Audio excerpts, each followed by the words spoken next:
എത്രയധികം പരിഹാസം ഈ ദീനിനെതിരെ വരുന്നുണ്ടോ അവരെ കൊണ്ടൊക്കെ ഇസ്ലാമിന് മെച്ചമേ ഉണ്ടായിട്ടുള്ളൂ. എത്ര യുക്തിവാദികളും എക്സും അല്ലാത്തതുമായ ആളുകൾ ഇസ്ലാമിനെതിരെ പറയാൻ വരുന്നുണ്ടെങ്കിൽ അവർക്കൊക്കെ സമ്മാനം കൊടുക്കണം എന്നാണ് എൻ്റെ അഭിപ്രായം. കാരണം ചില്ലറയൊന്നുമല്ല അവർ ഈ ഉമ്മത്തിന് നന്മ പഠിപ്പിച്ചു കൊടുക്കാൻ അവസരമുണ്ടാക്കി തരുന്നത്. ആരോപണം ഉന്നയിക്കുമ്പോഴല്ലേ ഇപ്പുറത്ത് പഠിക്കാൻ നിൽക്കുന്നത്. ആർക്കെങ്കിലും അറിയായിരുന്നു എന്താ വഖഫ് നിയമമെന്ന്? വഖഫ് പഠിച്ചില്ലേ? എന്തെല്ലാം നിയമങ്ങൾ പഠിച്ചു? ഇതൊക്കെ ഇവന്മാരെ തോണ്ടുമ്പോഴല്ലേ പഠിക്കുന്നുള്ളൂ. അതുകൊണ്ട് പഠിക്കാൻ അവസരമുണ്ടാക്കി തരികയാണ് അവർ. ഇസ്ലാം ഹോട്ട് ഷെയറിലാണ്, അതെന്നും അങ്ങനെയായിരിക്കും. ഖുർആനും അങ്ങനെയാണ്. അതിന് അപ്പോൾ സ്വാഭാവികമായും എതിർപ്പുകൾ ഉണ്ടാകും. മാങ്ങ കായ്ക്കുന്ന മാവിനല്ലേ ഏറ് വരുള്ളൂ, അല്ലാത്തതിന് ആരെറിയാൻ പോവാന്? അതുകൊണ്ട് നമ്മൾ മനസ്സിലാക്കണം നമ്മുടെ ദീൻ എത്ര മനോഹരമാണ്. അവിടെ തീരുന്ന വിഷയമേ, നമ്മൾ ഇളകാതിരുന്നാൽ മതി. നമ്മൾ പഠിക്കണം. ഈ ഖുർആൻ മനുഷ്യൻ 21, 22, 23 നൂറ്റാണ്ടായിക്കോട്ടെ, ഖുർആൻ പോലോത്ത അറബ് ഭാഷ സംസാരിക്കുന്ന എത്രയോ മുസ്ലിമീങ്ങളല്ലാത്തവർ ലോകത്തുണ്ട്. പരിശ്രമിച്ചോട്ടെ, ഖുർആൻ പോലെ ഒരു സൂറത്ത് കൊണ്ടുവരാൻ കഴിയൂല. ഖുർആൻ ഒരു വേറെ ഭാഷയാണെന്നാ ചിലർ പറയാ. പണ്ഡിതന്മാർ അങ്ങനെ പറയാം. അറബ് ഭാഷ, അറബ് അക്ഷരമാണ്. പക്ഷേ അറബ് അക്ഷരങ്ങളെ കൊണ്ട് ഖുർആൻ പോലത്തെ ഒരു ഫ്ലോ ഉള്ള ഒരു സെന്റൻസ് കൊണ്ടുവരാൻ കഴിയില്ല. لقد سمع الله قول التي تجادلك في زوجها وتشتكي إلى الله والله يسمع تحاوركما. ഖുർആന്റെ ഭാഷാ പണ്ഡിതന്മാർ പറയും, അല്ലാഹ് എന്ന വാക്ക് ഈ സൂറത്തുൽ മുജാദലയിലെ ആദ്യത്തെ ആയത്ത് വിശുദ്ധ ഖുർആനിൽ അല്ലാത്ത ഒരു സെന്റൻസ് ആയിരുന്നെങ്കിൽ, ഖദ് സമിഅ അല്ലാഹു, അല്ലാഹുവിന് പകരം ഏതെങ്കിലും ഒരാളുടെ പേര് പറയാം, ഇന്നയാൾക്ക് കേൾക്കാം. ഖൗലല്ലതി തുജാദിലുക ഫീ സൗജിഹാ വതശ്തകി ഇലല്ലാഹ്. അല്ലാഹ് എന്ന് ആവർത്തിക്കും. വല്ലാഹു യസ്മഉ തഹാവുറകുമാ. 3 തവണ അല്ലാഹ് എന്ന വാക്ക് ഉപയോഗിച്ചു. നിങ്ങൾ അതിന് പകരം ഒരു സയ്യിദെന്നോ മുഹമ്മദെന്നോ ഒരു അഹമ്മദെന്നോ ഒരു ബക്കറെന്നോ അവിടെ നിന്ന് വെച്ച് നോക്കി ഒന്ന് വായിച്ചു നോക്കൂ. ഈ ഭംഗിയുടെ 4000 അകലത്ത് പോലും എത്താൻ കഴിയില്ല. ഖദ് സമിഅ അല്ലാഹു. എന്തൊരു മനോഹരം! അറബ് ഭാഷ അറിയുമ്പോഴെന്തറിയാം. ഖുൽ ഹുവല്ലാഹു അഹദ് അല്ലാഹു സ്വമദ് ലം യലിദ് വലം യൂലദ് വലം യകുൽ ലഹു കുഫുവൻ അഹദ്. ഈ ആശയം ഒരു അറബി അറിയുന്ന ഇവിടെ ചാറ്റ് ജിപിടി ഒക്കെ ഉണ്ടല്ലോ, അവർക്കും കൊടുക്കുക. അവരോടൊക്കെ ഒന്ന് ഉണ്ടാക്കാൻ വേണ്ടി പറഞ്ഞു നോക്കൂ. ഖുർആന് സമാനമായ ഈ ആശയം ഒരു അറബിയിൽ കൊണ്ടുവരാൻ വളരെ precise, short and straight to the point, അങ്ങനെ ഒരു സെന്റൻസ് കൊണ്ടുവരാൻ കഴിഞ്ഞാൽ ഒരിക്കലും ഖുൽ ഹുവല്ലാഹു അഹദിനോളം എത്തുകയുമില്ല. അത് ആ ഭാഷ അറിയുന്നവരൊക്കെ അത് പറഞ്ഞിട്ട് കാര്യമുള്ളൂ എന്നതുകൊണ്ട് ഞാൻ ആ വശം ഖുർആനിന്റെ ബലാഗിയായ ഇജാസിനെ സംബന്ധിച്ച് പറയുന്നില്ല. അത് പഠിക്കേണ്ടതാണ്. ഇത് ഹബീബിന് അല്ലാഹു നൽകിയ അല്ലാഹുവിൻ്റെ മുത്തുമണികളാണ്. ആ വചനങ്ങളാണ് മനുഷ്യനെ ഈ ജീവിതം ജീവസുറ്റാക്കുന്നത്. ആ വചനങ്ങളാണ് നാളെ പരലോകത്ത് നമുക്ക് ഉപകാരപ്പെടുന്നത്. വിശുദ്ധ ഖുർആനിന്റെ ഈ വചനങ്ങളാണ് ഹൃദയത്തിന്റെയും ശരീരത്തിന്റെയും അസുഖങ്ങൾക്ക് ശിഫയാകുന്നത്. ഈ വചനങ്ങളാണ് നമ്മുടെ ചിന്തകളെ നിലനിർത്തിക്കൊണ്ടുപോകുന്നത്. ഈ വചനങ്ങളാണ് മനുഷ്യനെ ജീവിപ്പിക്കാൻ പ്രേരിപ്പിക്കുന്നത്. ഒരിക്കലും അവസാനിക്കാത്ത ഒരു ഗ്രന്ഥം, ഏതെങ്കിലും ഒരു പുസ്തകം, ഒരു നോവൽ, ഷെർലക് ഹോംസിന്റെ ഒരു നോവൽ നിങ്ങൾ വായിച്ചു എന്ന് വിചാരിക്കുക. ആ ഒരു നോവൽ ഒരു തവണ വായിച്ചു, ഒരു പക്ഷേ ഭാഷ ഇംഗ്ലീഷിൽ ഒറിജിനൽ, അതിന് ഇംഗ്ലീഷിൽ വായിക്കുകയാണെങ്കിൽ ഒരു 2-3 പ്രാവശ്യമൊക്കെ വായിക്കണം തോന്നും. ഓക്കെ, 2-3 പ്രാവശ്യം നിങ്ങൾ വായിച്ചു എന്ന് വിചാരിക്കുക. 4-ാം തവണ നിങ്ങൾക്ക് വായിക്കാൻ തോന്നില്ല. 5-ാം തവണ അത് ബോറടിക്കും. 6-ാം തവണ നിങ്ങൾ അതിന് അരികത്ത് പോവില്ല. പിന്നെ നിങ്ങൾക്കത് വേണ്ട. I M done with it. എനിക്കിനി വേണ്ട, ഞാനത് വായിച്ചു തീർന്നതാണ്. അങ്ങനെ ഒരിക്കലും പറയാൻ കഴിയാത്ത ഒരു ഗ്രന്ഥമേ ലോകത്തുള്ളൂ പരിശുദ്ധ ഖുർആൻ. ആലിമീങ്ങൾക്കും മുതഅല്ലിമീങ്ങൾക്കും പഠിച്ചു തീർന്നു എന്ന് പറയാൻ കഴിയുന്നില്ല. ഇനിയും അവിടെ പഠിക്കാൻ ബാക്കി കിടക്കുകയാണ്. ഒന്നും തീർക്കാൻ പറ്റുന്നില്ല. നമുക്കൊരിക്കലും ഇനിയും ആശയങ്ങൾ അറിയാത്ത ആഴക്കടലുകളായി കിടക്കുന്ന ആയത്തുകൾ വിശുദ്ധ ഖുർആനിലുണ്ട്. ലാ തൻഖദി അജായിബുഹു, അക്ഷരജ്ഞാനമില്ലാതിരുന്ന, എഴുത്തുകൾ എഴുത്തും വായനയും അറിയില്ലാതിരുന്ന ഹബീബുനാ റസൂലുള്ളാഹി സ്വല്ലല്ലാഹു അലൈഹി വസല്ലം എങ്ങനെയാണ് ഇങ്ങനെ ഒരു ഗ്രന്ഥം ലോകത്തിന് സമ്മാനിച്ചത്? അല്ലാഹുവിന്റെ വചനങ്ങളല്ലാതെ എന്താണിത്? പിന്നെ അതല്ലെങ്കിൽ പിന്നെ എന്താണ്?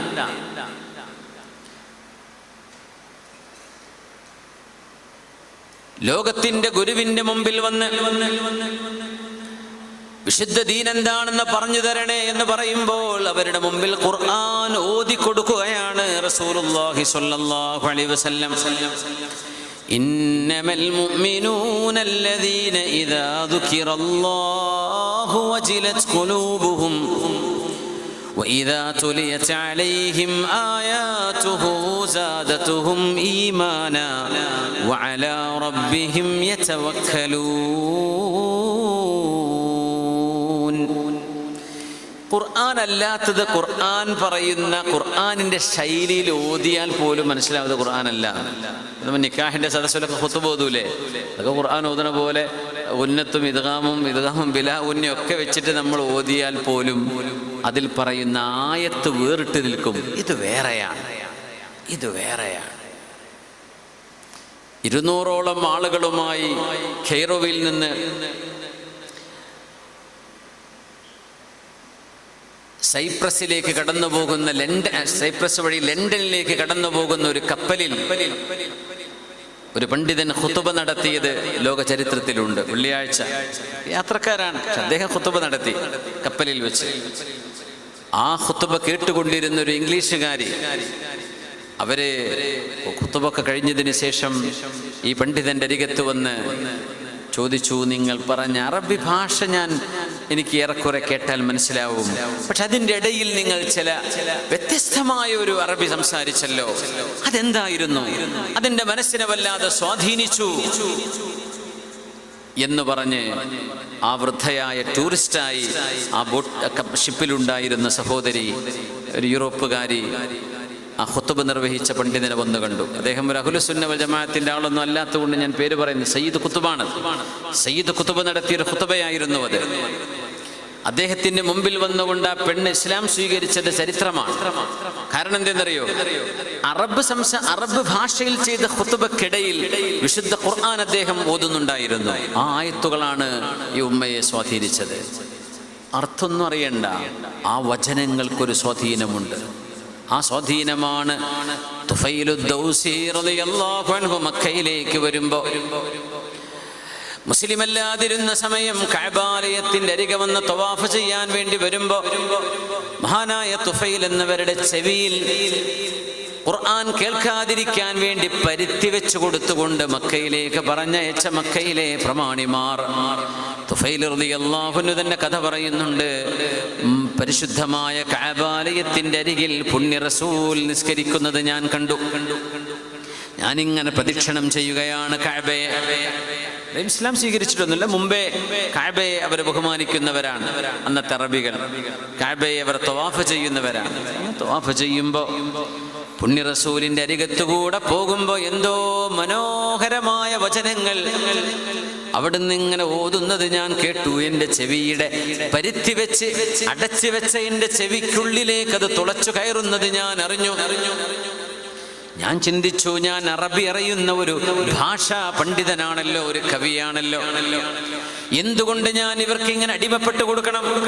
ഞാനൊന്ന് കേട്ടാൽ എന്താണ് എന്ന് വിചാരിച്ചുകൊണ്ടാണ് തുഫൈൽ റളിയല്ലാഹു അൻഹു ആ പരുത്തി ചെവിയിൽ നിന്ന് എടുത്തു മാറ്റിയത്. എന്നിട്ട് മനസ്സ് നിറയോളം കേട്ടു ഹബീബിന്റെ നിസ്കാരം. അവിടുന്ന് പരിശുദ്ധമായ നിസ്കാരത്തിന്റെ ഇടയിൽ അവിടുന്ന് നിർവഹിക്കുമ്പോൾ ഓതിയിരുന്ന ആയത്തുകൾ തുഫൈലു ദൗസി റളിയല്ലാഹു അൻഹു കേട്ടതാണ്. ദൗസ് ഗോത്രം തന്നെ ആയിരക്കണക്കിന് ആളുകൾ ഇസ്ലാമിലേക്ക് കടന്നു വരാൻ കാരണമാകുന്ന വിധം മഹാനവറുകളുടെ മനസ്സിനെ സ്വാധീനിച്ചത് ഹബീബിന്റെ ഖിറാഅത്തായിരുന്നു. അപ്പൊ നമുക്ക് വെറുതെ യൂട്യൂബില് ഖുർആൻ ഒന്ന് പ്ലേ ചെയ്യാം, ഏതെങ്കിലും സോഷ്യൽ മീഡിയയിൽ ഖുർആൻ അങ്ങനെ ചെയ്യുന്ന എത്ര ചാനലുകാരുണ്ട്. നമുക്ക് വെറുതെ കേട്ടിരുന്നൂടെ? നമുക്ക് ഓതാൻ സമയമില്ല, നമുക്ക് തിരക്കാണ്, നമുക്ക് തിരക്ക് പിടിച്ച ഓട്ടത്തിലാണ്. ഒന്ന് എയർ പ്ലഗ് വെക്കുക, ഒരു ഹെഡ്ഫോൺ വെക്കുന്നു, എയർപോഡ് വെക്കുന്നു, ഏതെങ്കിലും ഖുർആൻ ചാനലുകൾ നമുക്കിങ്ങനെ യാത്ര ചെയ്യുമ്പോൾ കേട്ടുപോയിക്കൂടെ? എന്തൊരു മനോഹരമാണ്. പണ്ഡിതന്മാർ പറയാറുണ്ട്, ഒരു മൊബൈൽ ഫോൺ 24 മണിക്കൂറിനുള്ളിൽ നിങ്ങൾ ചാർജ് ചെയ്തില്ലെങ്കിൽ അതിന്റെ ചാർജ് അങ്ങ് ഡൗൺ ആയി പോകുന്ന പോലെ 24 മണിക്കൂറിനുള്ളിൽ മുസ്ലിം ഖുർആൻ കേട്ടില്ലെങ്കിൽ അവന്റെ ഈമാനിന്റെ ചാർജ് കെട്ടുപോകും. 24 മണിക്കൂർ സമയം അതിനുള്ളിൽ വിശുദ്ധ ഖുർആൻ നിർബന്ധമായും കേട്ടിരിക്കണം. 5 നേരത്തെ നിസ്കാരം നമ്മൾ ഓതുന്നവരാണ്, ഖുർആൻ കേൾക്കണം. നമ്മൾ ഓതാൻ മറ്റൊരാൾ ഓതിത്തരാം, ആരോ ഓതുന്നത് റെക്കോർഡ് ചെയ്യപ്പെട്ടത് കേൾക്കാം. എങ്ങനെയാണെങ്കിലും 24 മണിക്കൂറിനുള്ളിൽ നമ്മുടെ ഒരു ദിവസം അവസാനിക്കുന്നതിനുള്ളിൽ വിശുദ്ധ ഖുർആൻ കേൾക്കാൻ നമുക്ക് അവസരം കിട്ടിയില്ലെങ്കിൽ മൊബൈലിന്റെ ബാറ്ററി ഡൗൺ ആകുന്ന പോലെ നമ്മുടെ ഈമാൻ ഡൗൺ ആയിട്ടുണ്ടാവും. പിന്നെ അതിനെ ഉണർത്തിയെടുക്കാൻ പാടാണ്. അതുകൊണ്ട് ഒരല്പസമയം എപ്പോഴെങ്കിലും യാത്രയിലോ മറ്റോ ആയിരിക്കട്ടെ, നമുക്ക് സൗകര്യപ്പെടുന്ന ഒഴിവ് സമയങ്ങളിൽ ഒന്ന് കേട്ടുകൊണ്ടിരിക്കുക. അതിനൊരു മനോഹാരിതയുണ്ട്. ഖുർആനിന്റെ വചനങ്ങൾ ഓതുന്ന വെള്ളത്തിന്, റുഖിയ ചെയ്യുന്ന വെള്ളത്തിന് ഒരു മനോഹരമായൊരു കെമിക്കൽ റിയാക്ഷൻ അതിൽ നടക്കുന്നുണ്ടെന്നാണ്, ഒരു കെമിക്കൽ ഫോർമുല അവിടെ രൂപപ്പെടുന്നുണ്ടെന്നാണ്. അത് എല്ലാ വെള്ളത്തിനും ഉണ്ട് കേട്ടോ. ലോകത്ത് അങ്ങനെ ഒരു പഠനം നടന്നത് ഈ അടുത്ത് ഒരു ആലിമീങ്ങളുടെ സമ്മേളനത്തിൽ പങ്കെടുത്തൊരു മഹാപണ്ഡിതൻ ലോകത്തോട് വിളിച്ചു പറയുകയുണ്ടായി. ഒരു സയന്റിസ്റ്റുകളുടെ സമ്മേളനമാണ്. അപ്പൊ അവർ പറയുന്നത്, ഒരു ഗ്ലാസ് വെള്ളമെടുത്ത് ആ വെള്ളത്തിൽ നിങ്ങൾക്ക് ഇഷ്ടമുള്ളൊരു പോസിറ്റീവ് കമന്റ് ആ വെള്ളത്തിന്റെ അരികത്ത് വെച്ച് പറയാ. ചിലർ ഐ ലവ് യു എന്ന് പറഞ്ഞു, ചിലർ വേറെന്തെങ്കിലും പറഞ്ഞു, ചിലർ പാട്ടുപാടി കൊടുത്തു. 1 മിനിറ്റിൽ താഴെ ആ വെള്ളമെടുത്ത് നേരെ ലാബിൽ കൊണ്ടുപോയി പരിശോധിക്കുമ്പോൾ വെള്ളത്തിന്റെ മോളിക്യൂളുകൾക്ക് രൂപഘടനയിൽ മാറ്റം വരുന്നുണ്ട്. നമ്മൾ മന്ത്രിച്ചൂത എന്ന് പറയില്ലേ, വെള്ളത്തിൽ ഊതുന്നത്, പ്രത്യേകിച്ച് സംസം വെള്ളത്തിൽ ഫാത്തിഹ ഓതി ഇതുപോലെ ഒരു മുസ്ലിം പണ്ഡിതൻ, അദ്ദേഹം സയന്റിസ്റ്റ് കൂടിയാണ്, അദ്ദേഹം അത് ചെയ്തപ്പോൾ അതിലുണ്ടായ മാറ്റങ്ങളെ കുറിച്ച് അവർ അത്ഭുതപ്പെട്ടുകൊണ്ട് ചോദിച്ചു, ഈ വെള്ളങ്ങൾ ഇവിടുന്ന് കൊണ്ടുവന്നതാ, ഇതിലെന്താ നിങ്ങൾ ചെയ്തത് എന്ന് ചോദിച്ചു. അപ്പോൾ ഞാൻ ഖുർആനിന്റെ സൂറത്തുൽ ഫാത്തിഹ ഓതിയതാണ്. അങ്ങനെ പിന്നെ അവർ വേറൊരു വെള്ളം കൊടുത്തു, ഇതിലൊന്ന് ഓതിക്കാട്ടെ എന്ന് പറഞ്ഞു. അദ്ദേഹം സൂറത്തു യാസീൻ മുഴുവനായിട്ടും അതിൽ ഓതിക്കൊടുത്തു. അതുകൊണ്ടുണ്ടാകുന്ന അതിൻ്റെ ഘടനാ മാറ്റങ്ങളിൽ അതിമനോഹരമായ രൂപങ്ങൾ കാണപ്പെട്ടു. നമ്മുടെ ഐസിന്റെ ഒക്കെ ചില ചിഹ്നങ്ങൾ കാണില്ലേ എന്നതുപോലെ അതിനെ സംബന്ധിച്ച് വലിയൊരു പഠനം നടത്തിയ ഒരു സയന്റിസ്റ്റാണ് ഡോക്ടർ അബ്ദുദ്ദാഇം അൽ കഹീൽ. വെള്ളത്തിൽ ഖുർആൻ കൊണ്ട് മന്ത്രിച്ചൂതുമ്പോൾ അതിലുണ്ടാകുന്ന ഘടനാ വ്യത്യാസങ്ങൾ. അപ്പോൾ എന്താണ് വെള്ളത്തിൽ മന്ത്രിച്ചൂതി കുടിക്കണം എന്നൊക്കെ പറയുന്നത് എന്നതിൻ്റെ ചെറിയൊരു പൊരുൾ മനസ്സിലാക്കാൻ ഒരു സൂചന മാത്രം നൽകുകയാണ്. അത് മാത്രം സംബന്ധിച്ച ഒരു തീസിസ് അബ്ദുദ്ദാഇം അൽ കഹീലിൻ്റെ പഠനങ്ങളിൽ കാണാൻ കഴിയും.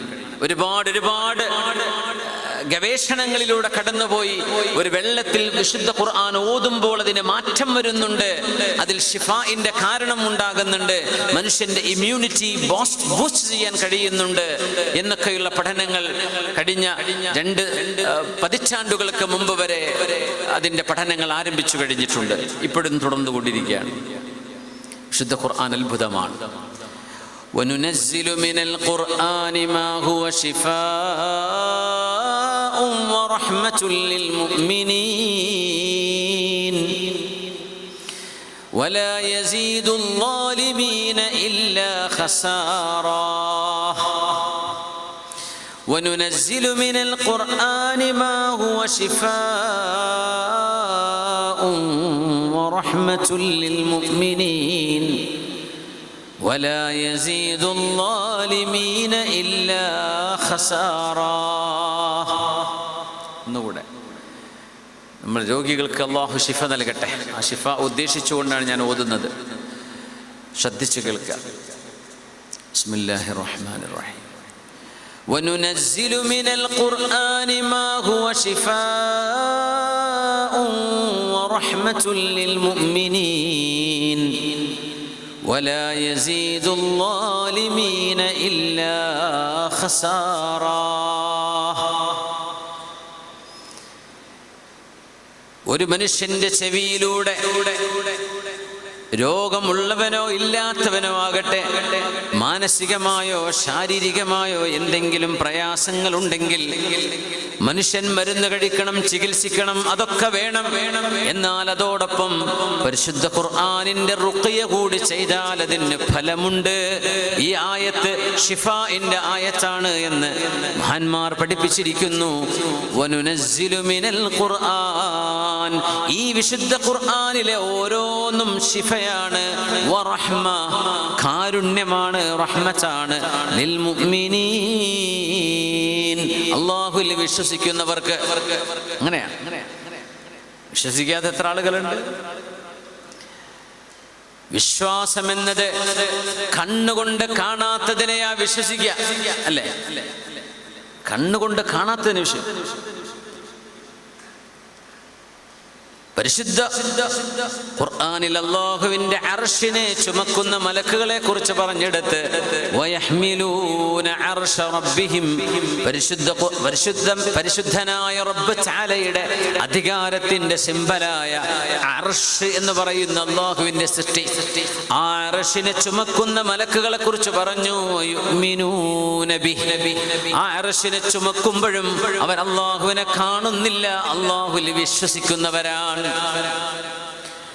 പരലോകം എന്നത് വിശ്വാസമാണ്. ഇതുപോലെ ഒരു പുക കാണുമ്പോ, കറുത്ത പുകയീരുമ്പോ അവിടെ തീയുണ്ട് എന്ന് പറയുന്നത് വിശ്വാസമാണ്, അല്ലേ? നിങ്ങൾ തീ കാണുന്നില്ല, പുക കാണുന്നുണ്ട്. ഈ പ്രപഞ്ചം കാണുമ്പോൾ ഇതിന് സൃഷ്ടാവുണ്ട് എന്ന് മനസ്സിലാക്കുന്നത്, ഈ പ്രപഞ്ചത്തിലേക്ക് സൃഷ്ടാവ് നിയോഗിച്ച ആയിരക്കണക്കിന് ലക്ഷക്കണക്കിന് പ്രവാചകന്മാരുടെ അന്തിമ കണ്ണിയായി വന്ന ലോകത്തിന്റെ ഗുരു നമ്മുടെ ഹബീബായ കണ്ണിലുണ്ണിയായ മുഹമ്മദ് റസൂലുള്ളാഹ് സ്വല്ലല്ലാഹു അലൈക യാ സയ്യിദനാ യാ റസൂലല്ലാഹ്, ഹബീബായ നബി തങ്ങൾ അല്ലാഹുവിന്റെ റസൂലാണെന്ന് വിശ്വസിച്ചുകൊണ്ട് ആ പ്രവാചകർ പറഞ്ഞതും കാണിച്ചു തന്നതും സത്യമാണെന്ന് ബോധിച്ചതിന്റെ പേരിൽ തലമുറകളിലേക്ക് താബിഈങ്ങളിലൂടെ കാലാകാലങ്ങളിലേക്ക് കൈമാറ്റപ്പെട്ടു വരുന്ന സത്യസന്ധമായ വഴിത്താരകളുടെ സാക്ഷ്യമാണ് പരിശുദ്ധ ഖുർആൻ. ഖുർആൻ മുതവാത്തിറാണ് എന്നാണ് പറയാ. ഖുർആൻ മുതവാത്തിറാണ്, നിഷേധിക്കാൻ കഴിയാത്ത വിധം സത്യസന്ധത കൊണ്ടു നടന്ന ലക്ഷക്കണക്കിന് ആളുകളാണ്, ലക്ഷക്കണക്കിന് ആളുകൾക്ക് ഇത് കൈമാറിയത്. ഒരു വ്യക്തി, ഒരാൾക്കല്ല, ഇത് തലമുറകളായി കൈമാറിയ ഗ്രന്ഥമാണിത്. 21-ാം നൂറ്റാണ്ടിൽ ഇരിക്കുമ്പോ 6-ാം നൂറ്റാണ്ടിലെ ഖുർആൻ തന്നെയാണോ ഇന്നത്തേത് എന്നറിയാൻ ഒന്ന് ടാഷ്കന്റ് മ്യൂസിയത്തിൽ പോയി പരിശോധിച്ചാൽ മതി. UN അംഗീകരിച്ച യുനെസ്കോയുടെ സർട്ടിഫിക്കറ്റ് ഉള്ളൊരു ഖുർആൻ അവിടെയുണ്ട്. കാർബൺ ഡേറ്റിംഗ് പ്രകാരം 1400 കൊല്ലത്തെ പഴക്കമുണ്ട് എന്ന് തെളിയിക്കപ്പെട്ട റസ്മുൽ ഉസ്മാനി എന്ന് നമ്മൾ അറിയപ്പെടുന്ന ഉസ്മാൻ തങ്ങളുടെ ഖുർആൻ അൽ മുസ്ഹഫുൽ ഉസ്മാനി ഇവിടെയുണ്ട്. ഇന്നത്തെ മുസ്ഹഫും അതും ഒരു വ്യത്യാസവുമില്ല. ഡോട്ടുകളുണ്ട്, പുള്ളിയും കുത്തൊക്കെ ഉണ്ട്, അത്രയേ ഉള്ളൂ. പഴയ ലിപിയിൽ പുള്ളിയും കുത്തുമില്ല, പക്ഷേ അക്ഷരങ്ങൾ ഒന്നുപോലും ഏറെ. ഇങ്ങനെയൊക്കെ ഒതന്റിക്കായിട്ട് പറയാൻ പറ്റുന്ന ഏത് മതവിശ്വാസത്തിൻ്റെ രേഖയാണെന്ന് ലോകത്തുള്ളത് ഖുർആനല്ലാതെ? നമ്മുടേത് വെറും ബ്ലൈൻഡ് വിശ്വാസമല്ലല്ലോ, നമ്മൾ അന്ധവിശ്വാസത്തിൻ്റെ ആളുകളല്ല. മുസ്ലിമീങ്ങൾ വലിയ യുക്തിയിൽ ജീവിക്കുന്നവരാണ്. ആ യുക്തിചിന്ത വഴിവിട്ടു പോകുമ്പോഴാണ് പിന്നെ നമ്മൾ ഇസ്ലാമിൻ്റെ ഉള്ളിൽ നിന്നുകൊണ്ട് തന്നെ അത്തരം ചിന്തകളിലേക്ക്, അല്ലെങ്കിൽ ശറഈന്റെ ചില വീക്ഷണങ്ങളെ ബുദ്ധി കൊണ്ട് ഹക്കമത്തിൽ മുഅ്തസിലത്തു അൽ അഖൽ എന്ന് പറഞ്ഞ രീതിയിലേക്ക് പോകുമ്പോൾ നമ്മൾ പറയും അത് ബിദ്അത്താണെന്ന് പറയും, അല്ലേ? അത്രമേൽ യുക്തിചിന്തയുടെ സ്വാധീനമുള്ള മതമാണ് ഇസ്ലാം. അതുകൊണ്ട് ഖുർആൻ ഓതാൻ നമുക്ക് സമയം കിട്ടിയില്ലെങ്കിൽ നമ്മൾ എത്ര വലിയ ദൗർഭാഗ്യവാന്മാരാണ്. കിട്ടുന്ന ചെറിയ സൂറത്തെങ്കിലും നമ്മൾ ഓതിക്കൊണ്ടിരിക്കുക, യാസീൻ ഓതിക്കൊണ്ടിരിക്കുക, ഒരു ജുസെങ്കിലും ഒരു ദിവസം. ഞങ്ങൾ മൊറോക്കോയിൽ പോയിരുന്നു കഴിഞ്ഞ ആഴ്ച. അവിടെ ഹസൻ ഥാനി മസ്ജിദ് എന്ന് പറയുന്ന ലോകത്തെ 14ാമത്തെ ഏറ്റവും വലിയ മസ്ജിദ്, സുൽത്താൻ ഹസൻ രണ്ടാമൻ്റെ പേരിലുള്ള അറ്റ്ലാന്റിക് സമുദ്രത്തിലേക്ക് തള്ളി നിൽക്കുന്ന ഒരു മനോഹരമായ മസ്ജിദ്. ആ മസ്ജിദിനകത്ത് മൊറോക്കോക്കാരുടെ ഒരു സംവിധാനം കണ്ടത് 2 ഹിസ്ബ് എല്ലാ ദിവസവും അവർ ഓതും. ഇമാം നിസ്കാരം കഴിഞ്ഞാൽ പിന്നെ എല്ലാവരും കൂടിയിരുന്ന് അസറിൻ്റെ മഗ്രിബിൻ്റെ ശേഷവും ഫജ്റിൻ്റെ ശേഷവും ഒരു ദിവസം ഒരു ജുസ് പള്ളിയിലിരുന്നു കൊണ്ട് അവർ പൂർത്തിയാക്കും. എല്ലാ അറബ് മാസവും ഒരു ഖത്തം ഇമാമിൻ്റെ നേതൃത്വത്തിൽ അവർ തീർക്കും. എന്തൊരു മനോഹരമാണ്.